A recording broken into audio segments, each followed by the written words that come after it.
Elise Stefanik, Congresswoman from New York, did a really good job diving into what free speech codes actually are on university campuses. And what she pointed out was that someone calling for genocide, walking around on the campus of Harvard or the University of Pennsylvania, I believe MIT was the other school or schools that were there testifying, you can call for the genocide of Jews, and according to those university professors and presidents, that doesn't violate speech codes. Now, you guys know I'm a free speech absolutist. Remember, I got kicked off CNN. I am banned for saying the only two things I believe in 100% are the First Amendment and boobs. Some of you will remember that well. If you haven't seen that clip, you would enjoy it. So if the colleges want to have extremely expansive definitions of speech codes on campus, and they want to apply it evenly to everyone, I would actually support it, okay? So that would mean that if you've got people out chanting on college campuses calling for genocide, that you should also let college kids go out and march in favor of the KKK or in favor of other terrorists, right? That is a very expansive free speech platform. They don't do that.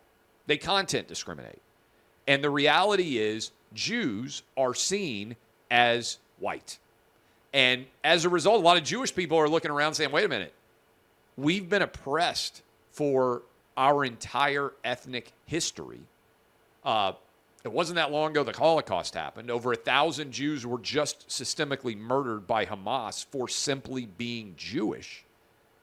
But in the mind of this race-obsessed, broken identity politics wing of the Democrat Party, the Palestinians are seen as the minority, as the brown or black-skinned oppressed, and the Jews are seen as the oppressor. And they're doing it almost entirely based on the color of skin, even though, as we all know, Jewish people are all different colors, right? I mean, this idea that Jewish people are only white is crazy. But they have created this colonized, oppressed, or oppressor dynamic, which is almost entirely rooted in race. And so what a lot of Jewish people are suddenly realizing when you see the way these speech patterns are applied is, wait, we're actually just seen as white. We're seen as the oppressor. We're seen as the colonizer. We are seen as the bad guy. And therefore, even though we're the victims here, even though over 1,000 innocent Jews were murdered in a terror attack, these idiots on college campuses can only see this through the prism of color, and they lack the ability to reconcile and comprehend the idea that Jews, who are often white, are the victims here, and that the Palestinians, through Hamas, are the actual the terrorist. And so, again, this is, I think, the identity politics coalition of the left collapsing because you've got now Arabs and Jews going head to head. And by the way, how interesting is it that there's almost no discussion of religious faith here, right?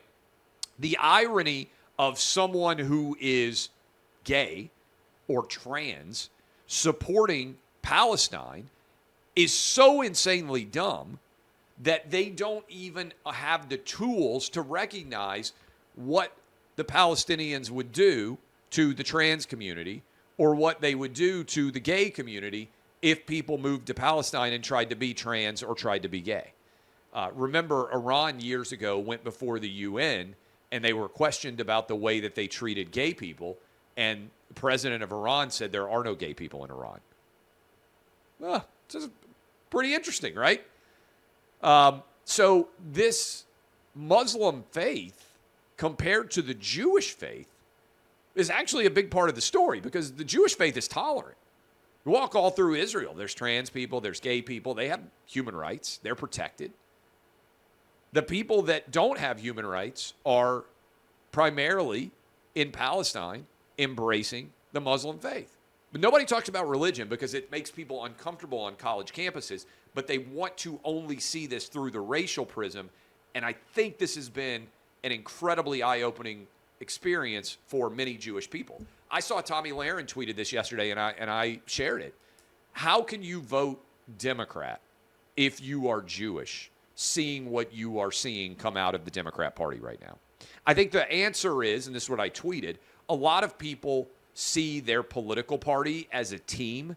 And once you become a fan of a team, you don't ever leave that team, no matter what ends up happening. So I think all of that factors in. But it is very interesting to think about, and also eye-opening for many people, I think, to see exactly how toxic this worldview, which is profoundly racist, has become that motivates the left wing of the Democrat Party. Harvard, UPenn, and MIT, all of their presidents spoke on campus 2 days ago and said that they didn't believe that calls for actual genocide on campus violated the student code. Congresswoman Elise Stefanik was the one who was leading the charge, asking those questions, and good for her, because her questions actually clarified how untenable the position of the left has become. Now, let me point this out. I am a 100% defender of the First Amendment. If all of these college presidents want to say, we are not going to penalize any student at all for what they say, no matter how offensive we might find it, I would support that proposition. That would mean, however, that you might have to support someone saying, hey, they're right, not support what they said, support their right to say it. Hey, I think the KKK should be able to march on Harvard's campus. Hey, I think an organization like that should be able to march at Penn or MIT. Because the actual analogy here between people calling for the genocide of Jews and of the historic nature of the KKK is they are advocating for reprehensible ideas. That is the slaughter, certainly in the case of the Jews, and the lack of deserving of basic human rights for black people in America, according to the KKK historically. I'm not an expert on what that KKK would advocate for now, because by and large, KKK really doesn't exist. So if Harvard's position and UPenn's position and MIT is that calling for the genocide of Jews is acceptable speech until it leads to actual genocide, that is, until a Jewish person is murdered on the campus, there is nothing wrong with calling for genocide on campus, then you would have to say the same thing about the KKK. I don't think they would say that, right? So if they were just standing on principle, I would say, much like the ACLU historically has done, okay, at least they're being consistent here. But I think what has been very clarifying for many Jewish people, and I feel bad that they had to learn this in the wake of the awful and indefensible terror attack by Hamas, is that despite thousands of years of oppression, despite the attempted eradication of people who are Jewish based on being Jewish, in modern America, Jews are seen as white. I get it. There's lots of people of different skin colors who are Jewish. That is mostly ignored. Jews are seen as white. And when Jews are seen as white, that means that they are the oppressor. That means that they are the colonizer. That means that they are evil. And the black or brown-skinned person is oppressed and is colonized. And therefore, Palestine must be supported, not based on anything else other than Palestinians, by and large, are brown-skinned. Jews, by and large, are white-skinned. This is a pernicious racism that has taken root in the United States of America. And Jews now, who overwhelmingly vote Democrat, many of whom have supported BLM, have supported LGBTQ, whatever else additional rights, are suddenly looking around and saying, wait a minute, the coalition that we thought we were a part of actually rejects us because they see Jews not as an oppressed minority group deserving of support, but as white people. And you know what's amazing about this whole Israel conflagration that's currently underway is there's very little actual talk about religion, right? The Palestinians are all Muslims, the Jews, by and large, Jewish. There's very little talk about religion as a motivating factor here in the United States, because people don't like to talk about religion, right? Because that becomes more complicated, because the Muslim faith is actually incredibly regressive and does not support anyone of a leftist ideology at all, because the Muslim faith is actually of the belief that they don't have gay people support in Palestine.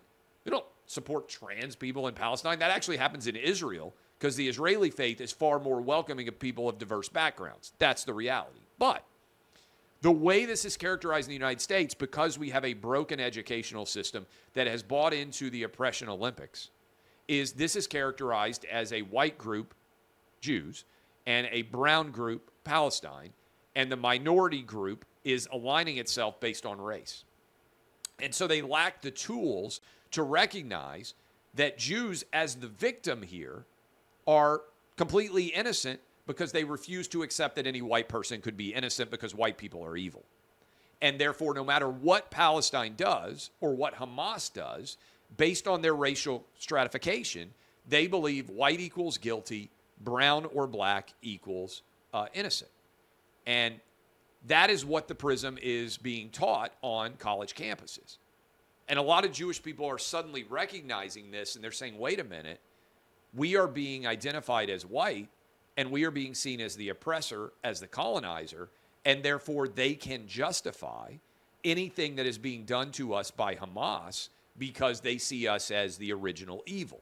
And this is why ultimately the identity politics coalition has to collapse, because Donald Trump was the epitomization of that evil, right?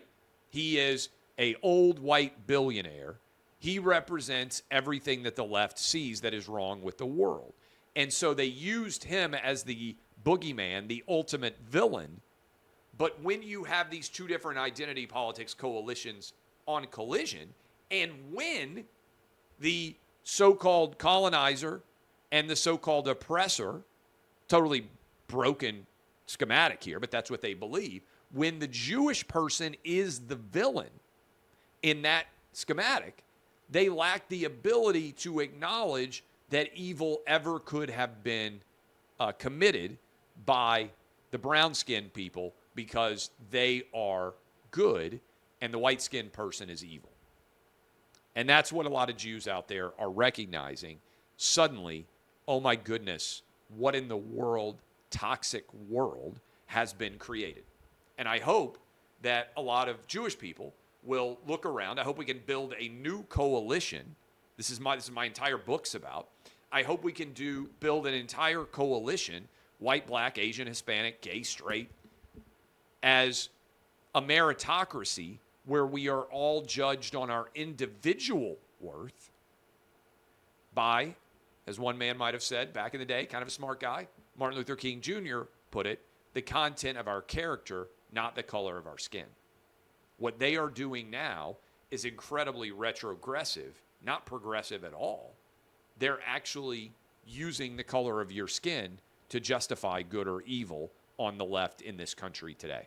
Think about it, debate it, discuss it, say whatever you want about me, because guess what? I believe in the First Amendment.